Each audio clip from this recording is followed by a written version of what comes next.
This is not the story you learned in school. This is not the sanitized history of kings and queens, or explorers with noble dreams. This is a story of profit, violence, and the birth of modern capitalism, a story of how royal investments weaponized the oceans. Today's video exposes how the English crown turned pirates into assets, how that decision changed global economics forever, and how similar patterns still operate in the 21st street century, from private military contractors, to shadow financial networks, to government-backed corporate raiders. This is royal investment, how the English crown turned pirates into economic power. To understand how piracy became state policy, we must go back to the 1500s, a time when England was weak, broke, and overshadowed. Spain had discovered mountains of silver in the Americas. Portugal dominated Asia's oceans. France had deep trading networks. The Netherlands was rapidly rising. England had none of that. The kingdom was suffering after decades of war, inflation, and political chaos. Its navy was small. Its treasury was constantly empty. Its merchants were inexperienced.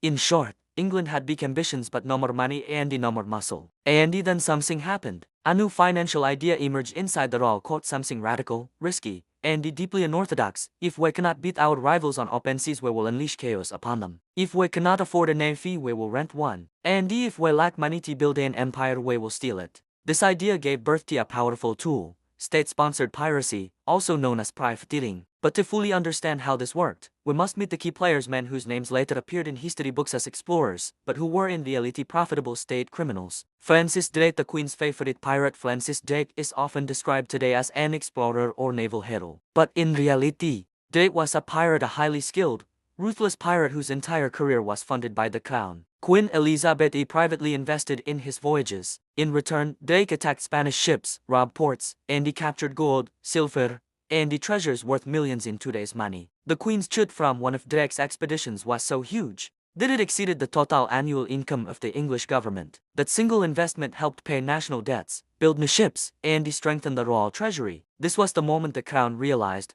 piracy could be more profitable than taxation, more effective than diplomacy, and cheaper than war. And once the money started flowing, there was no more turning back. The birth of our financial system. To manage these pirate investments, England created joint venture models where noble families, merchants, and even the Queen herself would buy shares in pirate expeditions. This was the early embryo of what later became joint stock companies, the foundation of modern capitalism. In other words, today's corporate shareholder model began with people investing in pirates. Why did the crown choose pirates instead of diplomacy? 3 main reasons. Pertama, England could not compete militarily. Spain had the most powerful navy in the world. England's fleet was small and outdated. Privateers allowed England to wage war without officially declaring war. Kedua, it was extremely profitable. A single raid could bring in more wealth than a decade of trade. Ketiga, the crown retained deniability. If a pirate caused trouble, the government could say it became economic policy. England's early economy, its navy, its ports, its colonial expansion. Tama, licenses to loot. The letters of marque. A pirate could become legal if the crown issued him a license. This document allowed pirates to attack enemy nations. Kedua, creation of maritime cartels, groups of nobles, merchants, and politicians. Ketiga, expansion into global trade. Piracy profits were reinvested into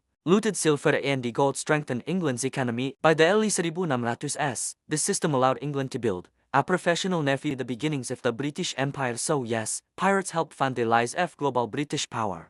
But state-sponsored piracy had a flaw: created their own naval bases. When the crown wanted to limit their activities, you cannot control criminals after you make them rich. The consequences of state piracy were massive. Pertama, diplomatic crisis. Spain and the other European powers demanded that England stop supporting pirates. Hybrid warfare was no longer sustainable. Kedua, military retaliation. Spain launched massive naval attacks to destroy English pirate bases and punish the crown for its actions. This eventually led to the famous conflict with the Spanish Armada. Ketiga, internal disorder. Former privateers turned into independent pirates and attacked anything that moved. Even English ships. Pirates became a threat to global trade. Keempat, economic instability. Pirates destabilized entire trade routes. Insurance costs skyrocketed. Merchants complained. Investors panicked. The system was out of control. After benefiting from piracy for decades, England suddenly tried to shut it down. But the fixes were messy and ineffective. Pertama, crackdowns. The crown issued execution orders, sent naval fleets, and hanged captured pirates publicly. But this only pushed piracy underground. Kedua, buying pirates off. England offered pardons to pirates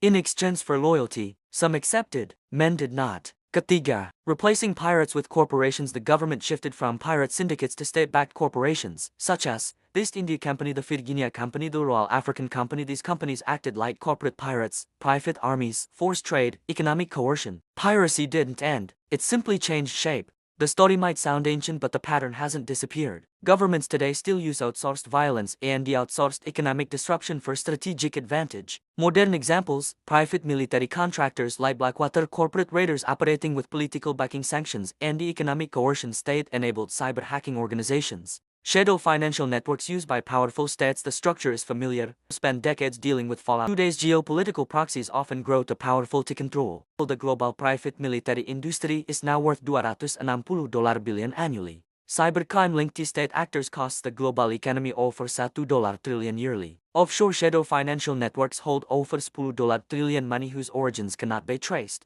These numbers reveal the same pattern. Just as England once weaponized pirates, today nations weaponize private armies. Pertama, piracy was not a side note in history, it was a royal investment strategy. Kedua, the Crown's pirate program helped create the foundations of modern capitalism and the empire.